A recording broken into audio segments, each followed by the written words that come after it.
મેં કુડાસણમાં સત્વમ ગ્રીન્સમાં એક ફ્લેટ ખરીદ્યો હતો. જ્યારે કામ પૂરું થવા આવ્યું ફ્લેટનું, ત્યારે મને એવા વિચાર આવતા હતા કે કેવું કરાવું, કેવું ના કરાવું.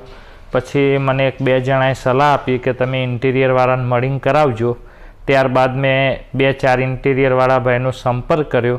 ત્યારબાદ જિજ્ઞેશભાઈ ભાવસારને હું મળ્યો. એમને મને 3-4 સાઈડ એમને ચાલતી હતી ત્યાં બતાવવા લઈ ગયા.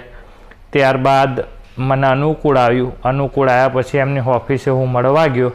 એમને મને દરેક રૂમની 4-4, 5-5 ડિઝાઇનો આપી અને અમે બંને ભેગા થઈને સિલેક્શન કર્યું.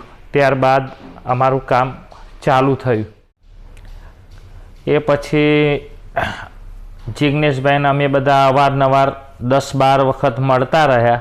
સ્ટાર્ટિંગમાં એવું લાગતું હતું કેવું બનશે, કેવું નહીં, પણ ઓવરઓલ કામ પતી ગયા ત્યાં સુધીમાં એવું લાગ્યું કે બરાબર બન્યું છે. એકદમ અમારે જે પ્રમાણે જોઈતું હતું મકાન, એ પ્રમાણે એમને મદદ કરી મકાન બનાવવામાં, અને જે પ્રમાણે જોઈતું હતું એ પ્રમાણે અમારું કામ બરાબર પૂરું થયું. ત્યારબાદ અમે નવા ઘરમાં શિફ્ટ થયા. ત્યારબાદ અમારા ઘરે ગેસ્ટ આવતા જતા હતા.